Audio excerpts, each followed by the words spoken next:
Hey, it's Joe Solari here with the Business of Writing, and today my guest is Becca Syme. How you doing, Becca? Hey Joe, I'm great. It's snowing here, so welcome to the winter wonderland of Montana. No. Yeah. Nice. Yeah. Um, Great. So we haven't really, we were at NINC and we didn't really get a chance to speak there, and we've kind of been Yeah. crossing each other's paths. So Yeah. I had the opportunity to read your book, and I thought it'd be great to have you on. Some of the stuff you talk about is a little controversial, but I think it's Yeah. relevant Yeah. for authors. But before we go into that, why don't you tell us a little bit about what you're doing and what you're writing about? Yeah, I was a novelist first, I guess technically. I came at this from doing years of what's called success coaching. It's the theoretical study and the practice for me are a little different because of course the theoretical study is about how are people successful? Like, what are the Hmm. patterns of success that you can look at that are replicatable, that you can trust, that you'll be able to execute for yourself? But then also in application, it's what's standing in your way. Like, what specifically is making you personally not be successful? And how can we fix that? Like, how can Hmm. we get at your whatever it is, whether it's internal, subconscious, brain, or environment. And so I had been doing that. I'm a Gallup certified strengths coach. And so we look at like what is the best and the strongest about you and how do you maximize those things. Hmm. And that's kind of how I got into this. I was doing that coaching starting in about 2006. And then I became a writer. And I realized that writers don't do a lot of the things that corporations do as far as personal development because they just, they don't come from that background. And Hmm. so I was taking some of the personal development stuff we've been doing with nonprofits and corporations and applying that to like writing individuals. Mm. Yeah, authors are really lousy CEOs, not Yeah. just in like how they run their business, but how they treat their employee, right? Like, Yeah. And their employee. Exactly. um, and Yeah. to your point, having some type of personal development, um, and making sure that you're getting, the best out of your employee is really important. Yeah. Yeah. If you were a CEO of a business, you would succeed and fail based on the engagement of your employees Hmm. because they're the people who are on the ground doing the work to make your business succeed or fail. And to your point, if you think of yourself as a CEO and yourself as your employee, you have that same responsibility to look at objectively at how you could be more successful. Hmm. And that's something I get kind of passionate about because I see the difference that it makes when people do invest in themselves. But it can be a hard sell on people because, of course, it's the business side that not all creatives get super excited about. Sure, sure. I think the other part that I've observed is people are really passionate about their writing and having this opportunity. And if you add into that maybe you need to make this happen so that you can pay your bills, right? Like, so you're really aggressive Yeah. about being a success at this and not looking at how that's hurting you physically and mentally. Yep. Um, and then you find yourself that you kind of get on this habit of working that hard your whole career. The results can be really detrimental because Yeah. I've had to deal with some clients where they get to the point where they've gotten themselves so burnt out and so worn out that they put themselves in a position where it takes months of recovery. And this business is so hard because when you do break that pattern, it cascades in on itself, right? It's like, Yeah. okay, I've been living really high on the hog with all of this money that's been coming in. Then I crash. Yep. In 60 days, that money's out. Now I can't write because I just can't write.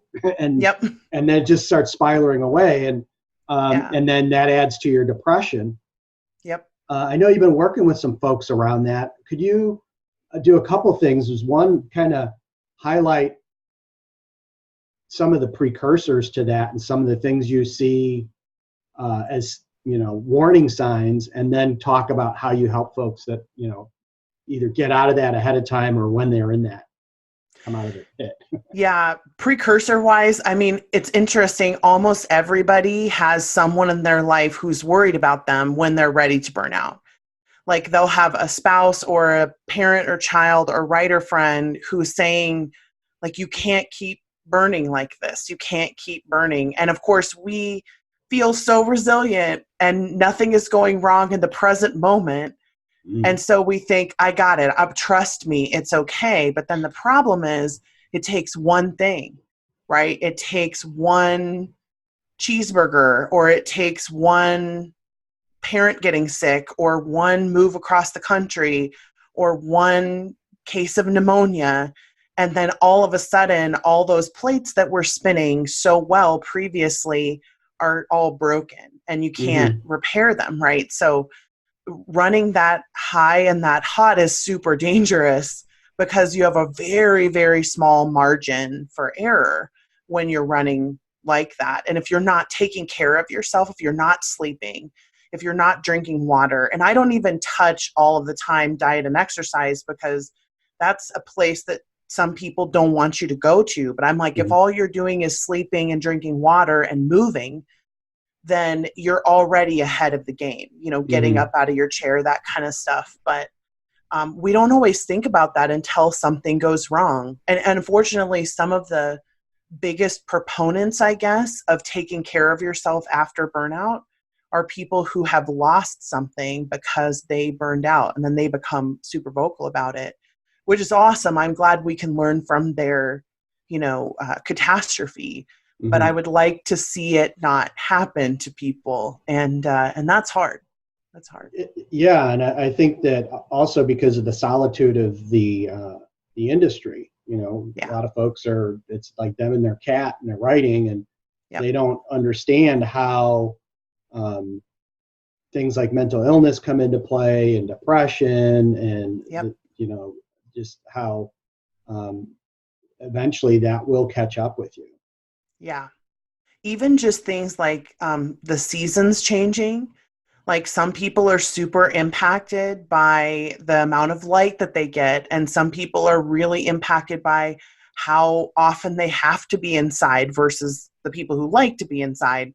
And there are so many small factors to, like, let's say a 10-pound weight gain on your body changes the way that your body receives stress. And we don't always think about that, right? It's like, yeah, I can lose the weight after Christmas, but then it compounds on itself, I guess, almost. Yeah. And stress is the same way. Like, and the hardest people to talk to about this, I think, are people who handle stress fairly well, like who tend to be able to receive the stress and deal with it and not get emotionally off put by it.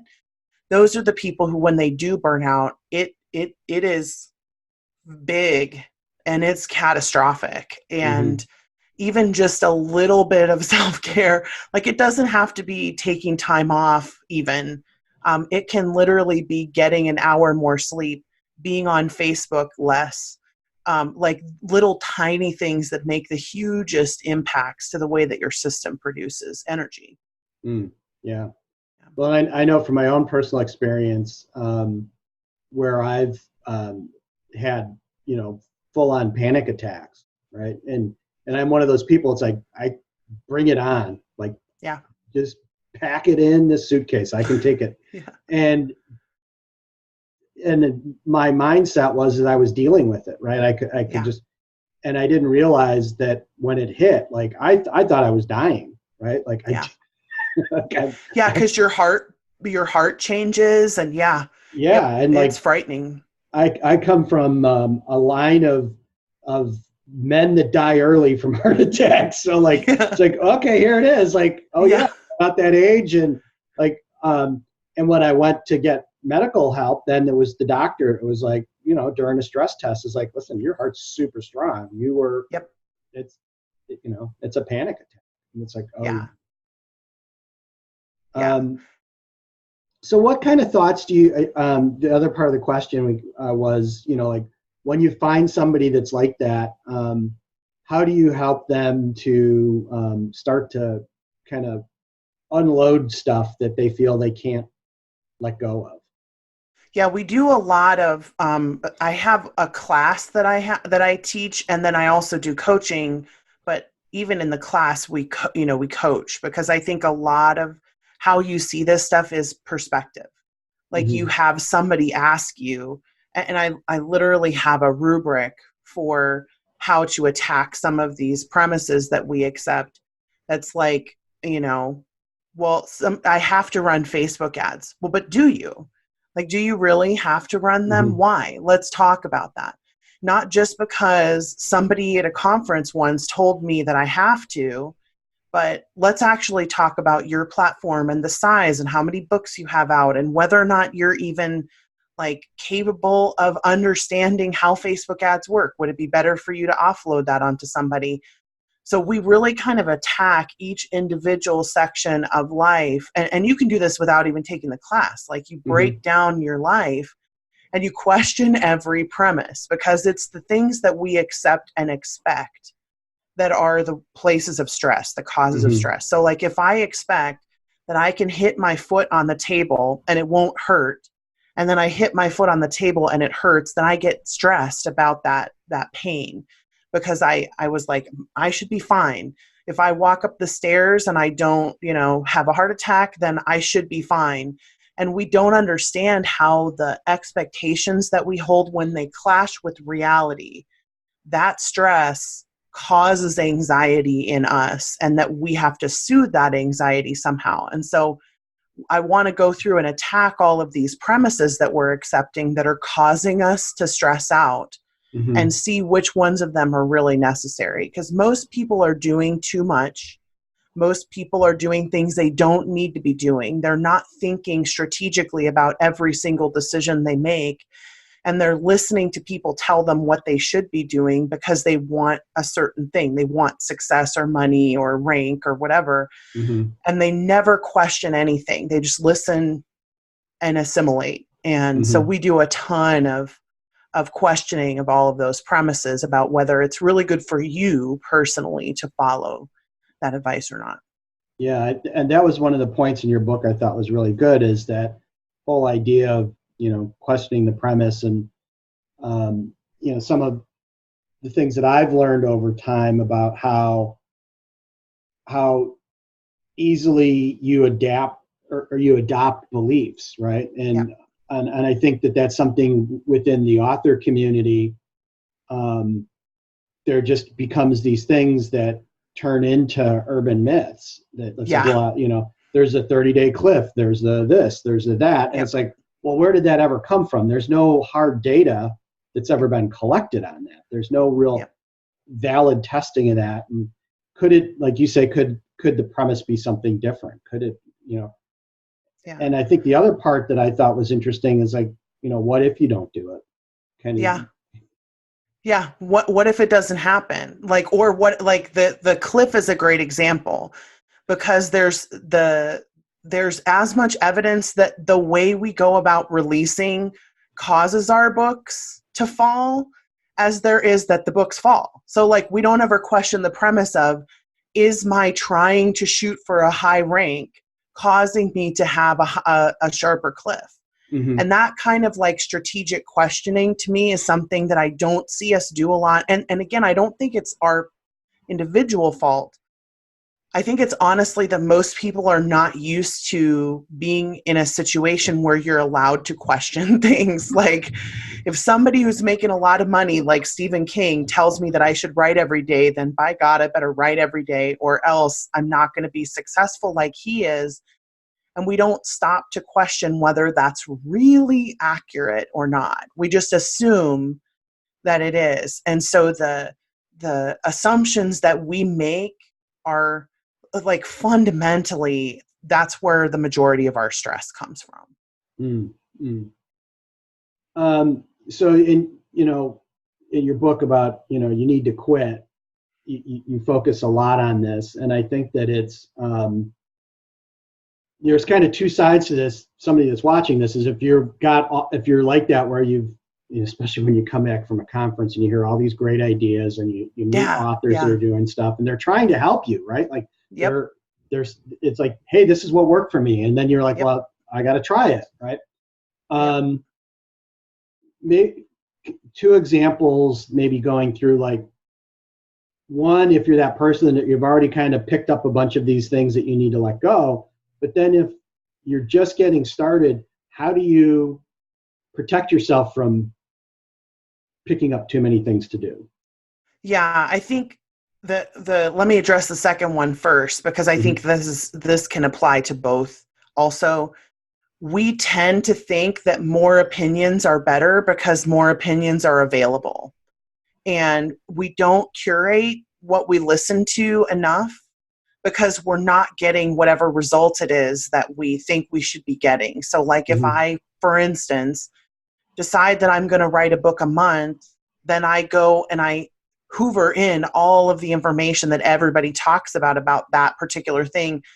And what I always suggest for new people is to pick one person who is a recognized expert, not somebody who like just the first person who comes across your Facebook feed, but try and find someone who's a recognized expert at whatever it is that they're doing, and then listen to that one person. Like, don't go out there and try and find every single opinion, because it's the overwhelm of having to make choices. Like, there's a lot of science out there right now about how choice fatigue, decision fatigue, is one of the largest causes of stress for us. Like, if you think about going into the grocery store and having to pick between 45 different brands of peanut butter just to be able to eat a sandwich, like that level of decision fatigue, if you don't have a pre-decided choice when you go in, I'm going to get just Jif peanut butter because that's what I like and everything else is not important to me, then you have to make a decision between every single brand of peanut butter, a yes or no, and then you only have a certain amount of capacity to make decisions. And so for how to curate decisions, just find one person and listen to them, and try and find somebody who's recognized by some people who are successful as being a good person to listen to, but do that. And then the other piece about, if you're a person who's picked up a lot of stuff that you need to question, is almost everybody. Like, there are very few people. So I've had 2,500 people come through my class and get coached individually over the last 4.5 years. And there are very few people out of that number of authors, and they range from 6 and 7 figure major award winner to like never written a book, not even brand new. And I very rarely have found a person who doesn't need to curate their decisions on some level, because we all have stress. So one of the very first things we do in class is we identify your biggest pain point. Whatever it is that's causing you the most stress in your life right now, and every single person has one. And their pain point is coming from an unrealistic expectation they have about what should be happening based on the effort that they're putting in, and or what should be happening based on the knowledge that they have or how many books they have out or whatever. And so everyone has something, that they can release or question. Some people do have more. Like I do. I have some of those people who come in who've literally listened to everyone and are so stressed out and just can't curate their own choices at all. But everybody has something. Yeah. Well, for the stuff that I talk about around business, the bulk of the advice that I provide is really around not worrying about this stuff, right? So like, authors come in and they want to do this right. Like that's their philosophy is, I want to make sure I get this right. So like, do I need to set up a company? Do I need to do this? It's like, okay, let me help you break it down and think about this as a capitalist and a CEO of this business. You have only so much money. Yep. and we need to get focused on getting a product into the market that an audience wants to buy. Setting up a company has nothing to do with that. So like, put your money, whatever your money is, first you have to figure out how much money you do have to put into this project, but with the money you do have, it has to be focused on the most awesome product and finding the customers that are going to pay for it and want more of it. So my hope is in doing that is similar to what you're saying, is like when you come away from that, it's like, okay, I don't need to worry about that until I make some money. And then the next question always is like, well, how much should that be? It's like, well, as a rule of thumb, $10,000, right? If you've got a profit of $10,000, now we should start worrying about it because you've got some cash and there may be some tax savings we can find.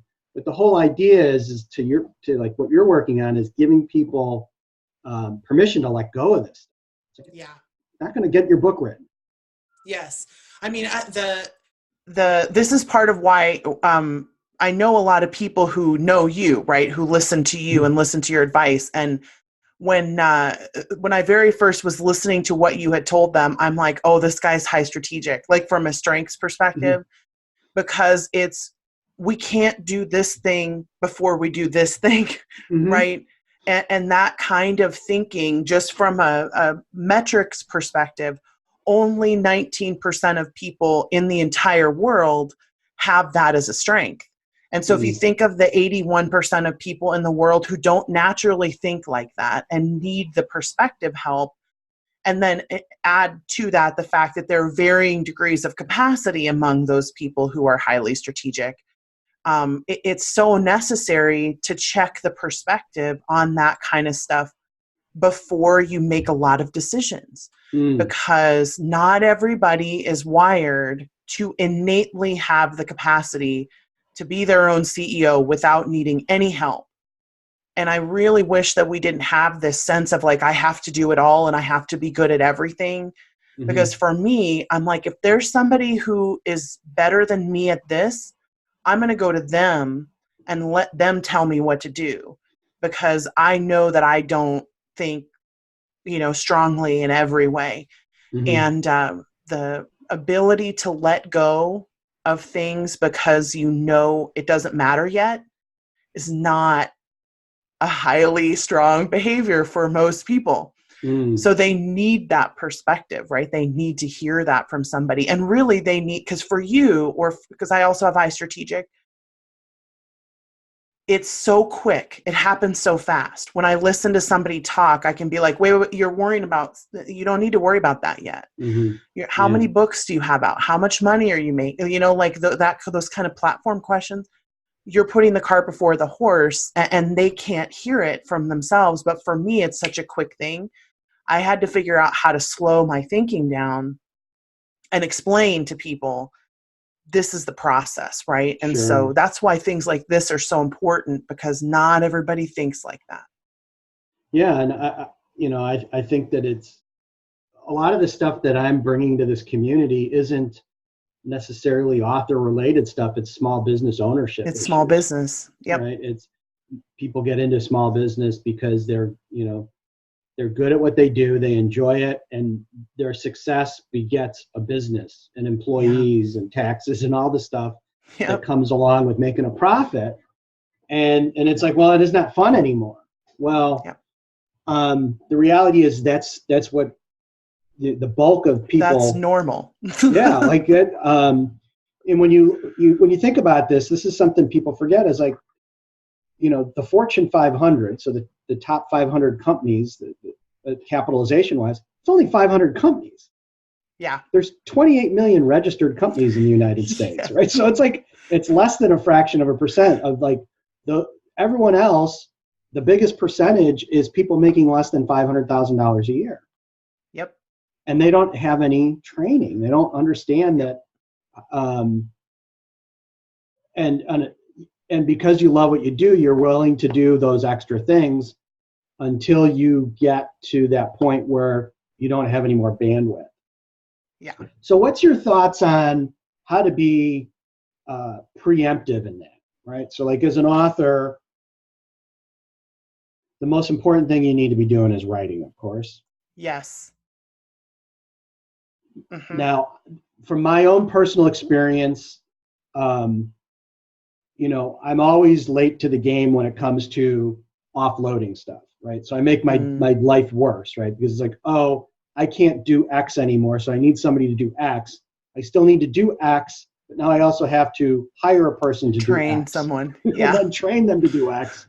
Yeah. Or worse, I throw X over the wall to them. They do it right, and then I have to redo the work and try and train them. So, like, what are your thoughts about how somebody can be preemptive and keep themselves from ending up what I just described? Underwater? Yes. So from a organizational leadership perspective, we have to think of ourselves as organizations. And organizations have growth curves, right? So an organizational growth curve looks like having some success. It takes me more time to do, or time and energy and work to do it, so I dip a little bit, and then I take off. And then once I start having success, it becomes top heavy. And so I either have to build something underneath this success to help it continue, or I'll fall, like it'll topple in on itself. And that's kind of what you were describing, where if you don't bring somebody in, then you're going to topple, you're going to burn out. But what happens is, if you build the structure of the organization to help you be able to grow again, then you'll have another growth curve, right? Where you have a little bit of success, you spend a little bit of money and time, and then you start taking off again, because you're taking off from that solid base. So understanding that that is how literally every organization that ever grows, that's how they grow. And knowing that that's coming, you have to be prepared when you're having success. You always want to think, I need to build something under the success. Like, you're never going to hit a point where you can't proliferate, because then you'll eventually topple, right? So you always have to be thinking, what is the next level? So is it like, if you're an author and you are on your own, the next level is getting a VA usually, or a marketing specialist, or a strategist or coach. And if you do that before you think you might need it, and be willing to invest the time and money to do it, then you'll be more prepared when you do hit that spot. And so for me, it's always about, if you understand that that's just a given, you're never going to be able to do everything yourself. If you want to grow, you have to offload, and then think of it as an exciting new opportunity to grow and invest, instead of the expectation that I can't do it, or I'm not going to do it. The options are, and I do a lot of this, right? QTP. Either don't offload and don't invest and burn out, or spend the time and invest and, go in the red for a little bit as far as time and money, and then go back into the black, right? So for me, it's coming, so you might as well prepare for it. Sure. Yeah, I think that, in a perfect world, if you're able to kind of think through, like, what's the stuff that you want to offload in the future? Yeah. Right. So like, you already kind of know what, if you're getting started, you have to kind of do everything. Right. So with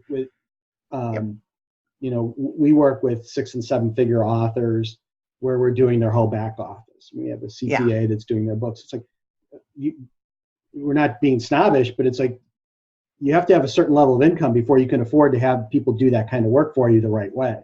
So what happens before then? Well, you're probably going to have to do that stuff that you don't like before, yourself, because you can't afford to have anyone else do it.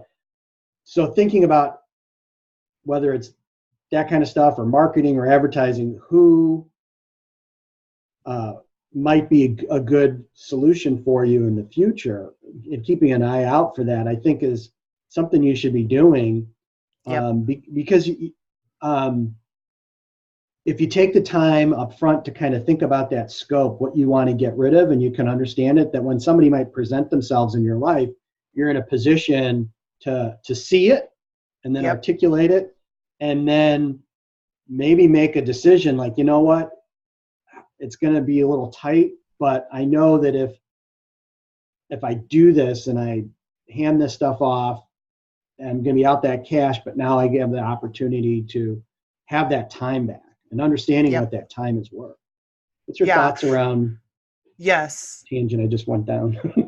Yeah, no, I agree with that so much. And the other piece of this that I think is hard is knowing when you are not at the right level yet to make those kinds of decisions and being willing to wait until you get there.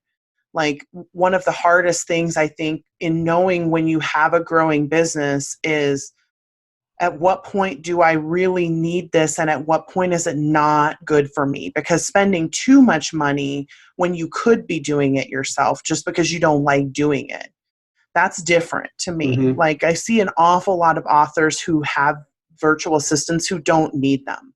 Mm-hmm. They really could be doing their own stuff and they're not, because they just really either don't like it or because they feel like that's a status symbol, like having an assistant as a status symbol.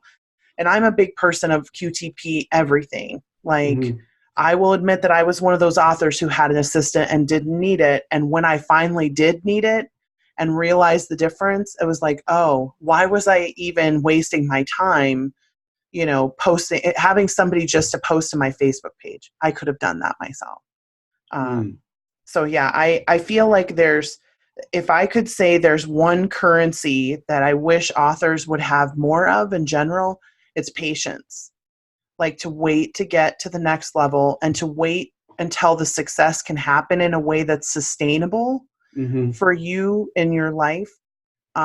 Patience, and resilience. Like, those are the two things I just wish, we had more of. Yeah, and I think that part of the mythology in the community is detrimental to that, because you hear about all these success stories and you don't ever, it's always through that filter of like, wow, that person's making six figures. You never hear the part that, well, that person has been writing for 12 years. Yes. Right. Yes. Like, all of my clients, that didn't take off until they had 7 books, I think is the lowest, right? Like, and then there was a momentum, right? And what caused that? Well, who knows? It could be they found their writing voice. That was the genre that they wrote in started to take off. Doing the Monday morning quarterbacking on that isn't as important as understanding that it takes dedication to this. The other thing that I know you wrote about in your book, and this is really kind of an ugly truth, is the amount of people that actually do make money in this industry. Yeah, it's very small. Like, and that's something not everybody likes to hear, because I think we want innately to believe that everybody has the same chance to make this happen. And the way that I break it down, there's 4 success factors. Hard work is for sure one of them. Talent is absolutely one of them. But luck and timing are the other 2, right? So on some level, we are still beholden to the fact that we live and work in a market, and markets are capricious by nature, and they are not controllable, despite what we would all like to believe. They are not controllable, and some of it is patience and resilience, and some of it is just, like, let's look at the statistics, people. Like, the statistics of Amazon are, if you are not selling consistently at 100,000 rank consistently, you make less than $300 on that book. You would have to have 300 books for most of us at 100,000 rank to be able to make a living selling books there. And so if there's only 100,000 higher that make more money than that, and there's 7.5 million books in the Kindle store, let's do the math, right? Like, that means that most books that get published are not going to sell well. They're just not. Yeah. There's and it's hard because of getting your hands on the data, but what I've surmised from what I can figure out in the way I present it is, What hasn't changed is the percentage of success. So Yes. Yep. the percentage, so let me put it a different way. You know, something that's said a lot is like there's been more millionaire authors since the release of digital publishing than all time before that. That's a Oh fact. yeah. That right? Yeah. Right. But what's happened is because of the dynamics in the market changing, the population that we're applying the percentages to, right, the N of the distribution is bigger, right? So Yep. of course there's going to be more millionaire authors. There's also going to Yep. be a lot more people that never make any money on their book. Yep. Right? So that's what I try and help people to think about is like it's really about knowing that those numbers, that percentage is immutable, right? Now, Yes. to your point, Yep. You can influence that, by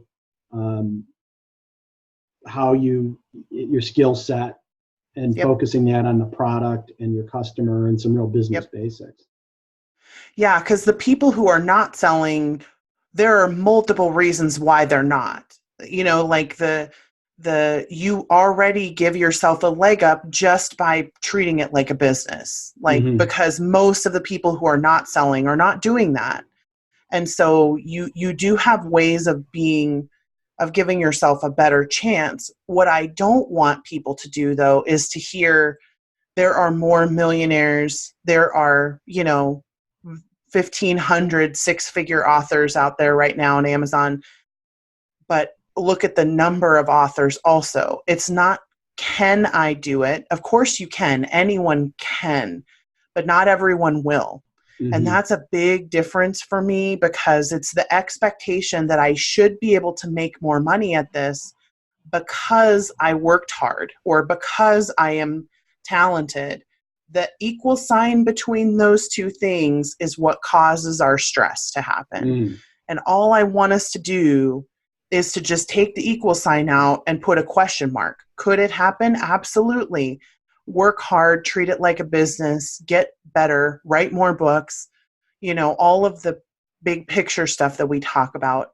But if you expect that you should be making money just because you have a certain number of books out, or just because somebody told you that everyone can make six figures on Kindle right now, that expectation causes people literally to stress themselves to death. Oh, and I yeah, just yeah. want us to not have that expectation. Mm. Yeah, one of the things I've been really interested in and I'm trying to help authors understand is the whole idea of cumulative advantage. So, the best example that I can think of is the game Monopoly. Right? So, if you play it by the rules, which most people don't play the game by the rules, but you've got all these weird house rules. But if you play it by the rules, the game can go pretty quick, and it's an exercise in cumulative advantage. A lot of how it plays out in the beginning is luck, right? If you land on properties early, you get the opportunity to buy them. Yep. Whether you're going to build your monopoly or you're going to have properties to wheel and deal with later on. Later on, the tables turn. Where you land could be your undoing. Yeah. Right? And just like the marketplace is monopoly in that the end, somebody accumulates everything. Right? Yep. So authors that are doing well, and you're like, well, I read their stuff. I don't think it's any good. It's like, well, but they're building an audience, and that audience attracts a bigger audience, and that cumulative advantage is what's keeping them in that top 1,000 or top 100.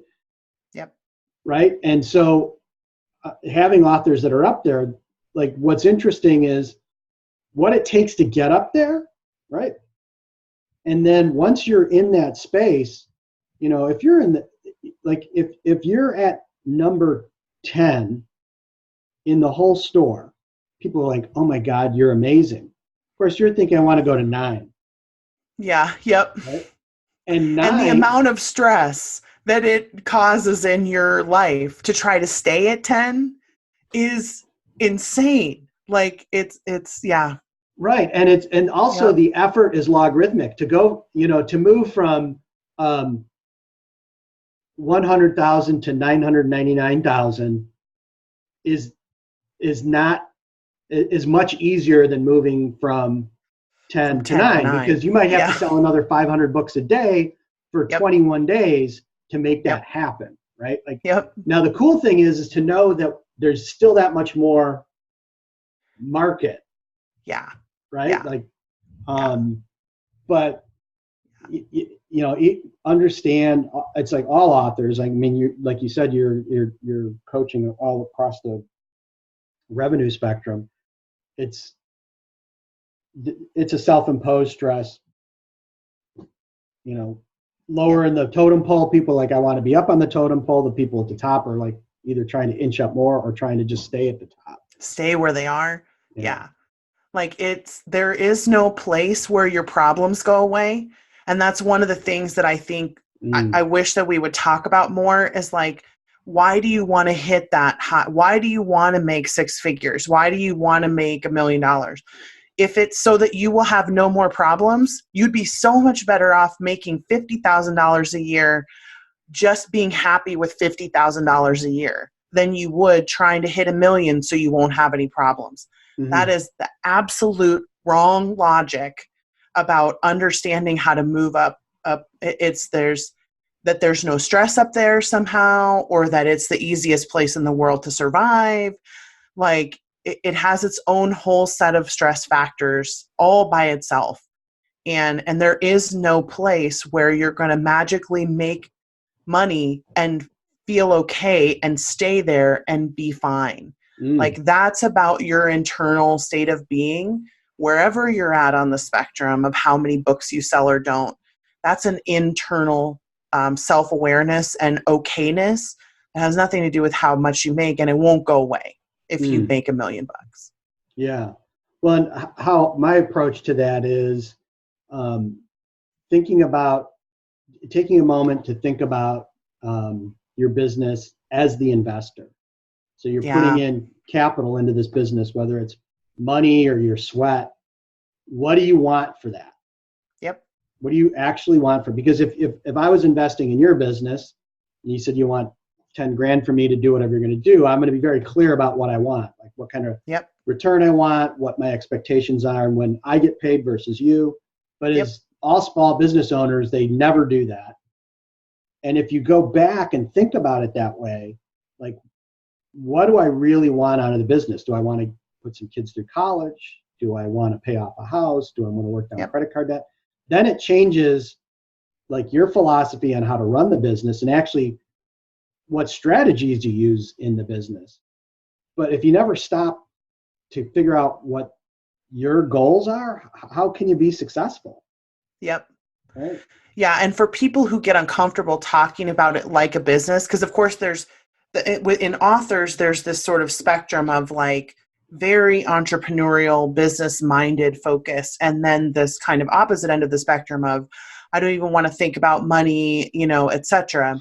And so even for people over here who just don't even want to treat it like a business at all, I still think there's some level of what is going to make me happy about this that's necessary.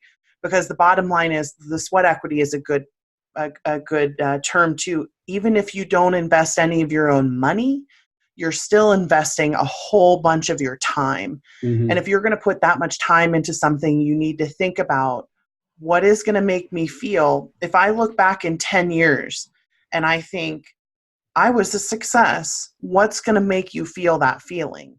Is it writing the best book you could write? Is it making $100,000? Is it putting your kids through college?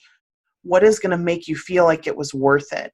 And then whatever that metric is, that's what you should be using to determine how you're going to make choices, not somebody else's metric. Because if you wake up and have 50 horrible books behind you and your whole goal was to write Lord of the Rings, the one tome that would rule the world, you didn't do that.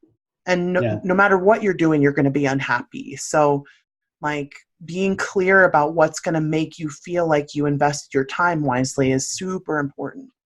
No, that's a great point, and something I certainly believe in, because I've had a bunch of businesses, and when I lose track of why, you start the business for whatever problem you're going to solve, but like in the end, Yep. what is it that you're trying to do? That it's more than just solve that problem. It's you want some revenue to do what you want to do with your life, whether it's buy a house or whatever. So, and you forget that, and then there's just this lack of satisfaction because you never know what you're moving towards. Yep. And understanding that changes over time, right? Mm-hmm. And but to your earlier point about thinking about the strategic and kind of backing it up, is like in this industry, before you can worry about the beach house and writing in it, and you have to go back to, you need to have a book that people want to read. Yep. Yep. And understand that audience that's going to read it. Yep. Right. Yep. That is 100%. And not just that I personally believe that, but I've also seen it to be true among the people who are the most successful long term in this industry, because the people who are paying for us to exist are the readers. And if they're not happy, they're not going to pay us. And so we have to really think about what we're doing in the industry as whose needs we're meeting. Like I do a lot of coaching of romance writers, and we talk a lot about like, what's the fantasy that you're fulfilling, because that's why readers read. Mm-hmm. But even readers who are not romance writers, they still have some kind of expectation about what's going to happen when they open this book. And no matter what you think they're there for, there's a real reason that they're there. And if you can understand that, then you can meet their expectations, and then you can sell. But yeah, there's always a spectrum, right? I guess, in everything, but I still think that the book is the most important. Like, the book is the most important thing. Oh, absolutely. To your point, that product is serving a purpose, right? Like I think I talked about it at NINC, is this concept of Keystone mutualism, right? So when you look at the most basic element that keeps the whole ecosystem running, it's the reader-writer relationship, right? Yep. So it's the honeybee and the pollinating flower, right? Yep. When that relationship fails, the whole ecosystem is going to collapse in on itself, right?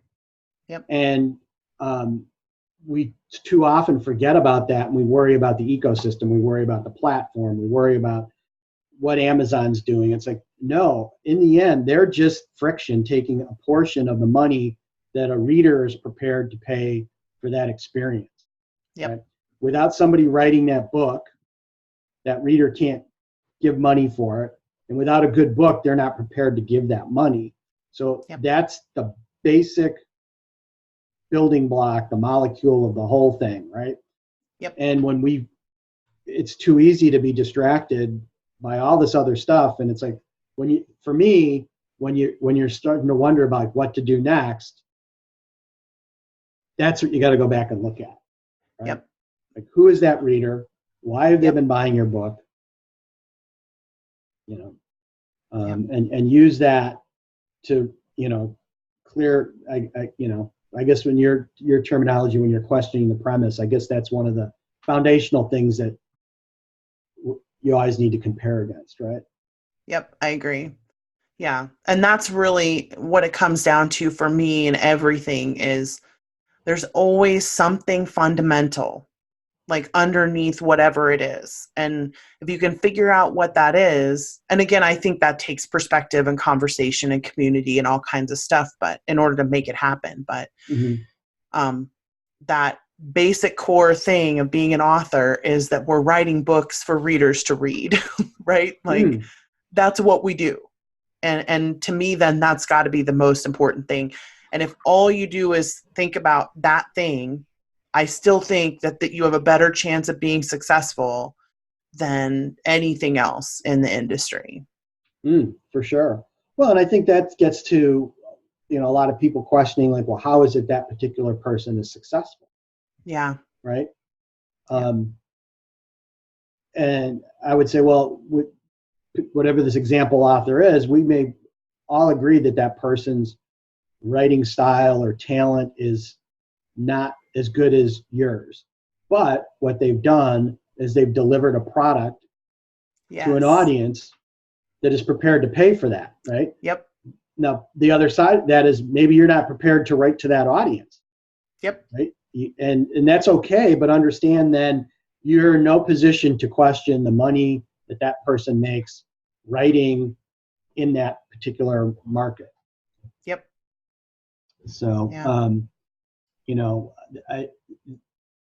I'm excited about the industry in the sense of what opportunity there is, right? Because it's more transparent than ever, and you can find niches that were impossible to see, and you could make a lot of money in those niches. Yeah. But it's not going to fall in your lap. No. Yeah. Yeah. Well, Becca, it's been great to have you on. Yeah.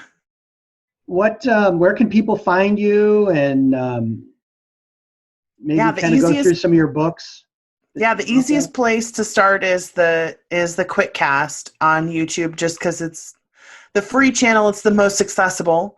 Mm-hmm. And then betterfasteracademy.com is the website that all the kind of stuff is housed on. All the books are there and all that stuff. But yeah, thanks for having me. This was a blast. I love just this high strategic is the most fun to have conversations with, because I feel like we're just going to sail off into the let's fix all the world's problems and just everyone just do these things and you'll be fine. Right.